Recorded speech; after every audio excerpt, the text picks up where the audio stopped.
দেশবাসী কিছু। ভারতের গুজরাটের আহমেদাবাদ যেই প্লেন এয়ারপোর্ট রয়েছেন, আপনারা দেখেছেন সোশ্যাল মিডিয়াতে, সেখান থেকে একটা প্লেন আকাশে উড়েছে।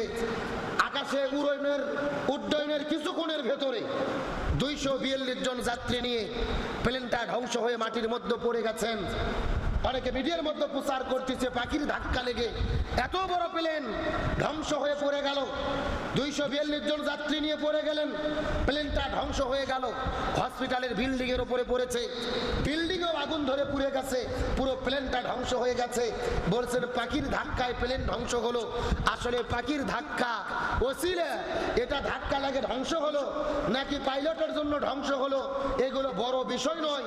মূল কথা হলো এই যে প্লেন ধ্বংস হয়ে গেছে, কার ফয়সালা? আরো ধরে বলেন।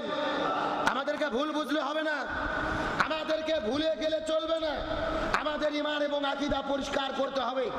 আল্লাহ যদি চায় আল্লাহ বাঁচাইতে পারে, আল্লাহ যদি চায় আল্লাহ রক্ষা করতে পারে। তার বাস্তব প্রমাণ এই 242 জন যাত্রীর ভেতরে একজন যাত্রী ছিল ব্রিটিশ নাগরিক, যার নাম হলেন বিশ্বাস কুমার রমেশ। এই যাত্রী ওই ধ্বংস হওয়া প্লেনের ভেতর থেকে অক্ষতভাবে সুস্থ অবস্থায় বের হয়ে হেঁটে হেঁটে চলে এসেছে। জোরে বলেন আল্লাহু আকবার। অলৌকিক ঘটনা, আশ্চর্যজনক ঘটনা। প্লেন যখন মাটিতে পড়েছে পুরো প্লেন ধ্বংস হয়ে গেছে। 241 জন সাথে সাথে মারা গেছে, বিল্ডিং আগুন ধরে মানুষ মারা গেছে। অথচ এই ব্রিটেন নাগরিক রমেশ সে হাঁটতে হাঁটতে বের হয়ে এসে অ্যাম্বুলেন্সে চড়ে হসপিটালে চলে গেছেন। পুরো পৃথিবী টানে হইচই শুরু হয়েছে, আলোচনা সমালোচনা। রমেশ বলেছে আমি স্বপ্নের মধ্যে দেখতে পেলাম হঠাৎ করে প্লেন ধ্বংস হলো, চতুর্দিকে আগুন বিস্ফোরিত হলো, আর আমি হেঁটে হেঁটে আগুনের মধ্য থেকে বের হয়ে আসলাম। চিৎকার করে বলেন আল্লাহু আকবার। এই ঘটনা প্রমাণ করেছেন বাঁচতে চাইলেও কেউ বাঁচতে পারবে না যদি তার ওই জায়গায় মৃত্যু লেখা থাকে।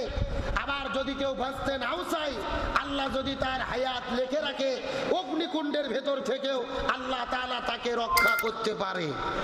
এটাও আমাদের ঈমান, এটাও আমাদের আকীদা। আল্লাহ যদি বাঁচাতে চায় আল্লাহ বাঁচাতে পারবেন। সেটা আপনার ধ্বংসপ্রাপ্ত খাদের কিনারা হোক, সাগরের মাঝখানে হোক, আগুনের অগ্নিকুণ্ড হোক না কেন। আবার আল্লাহ যদি মারতে চায় ঘরের ভেতরে শুয়ে থেকেও কোনো লাভ নাই। আল্লাহ যদি মারতে চায় যেখানে যেভাবে মৃত্যু লেখা আছে সেখানে সেইভাবে আমাদেরকে মৃত্যুবরণ করতে, তার কারণ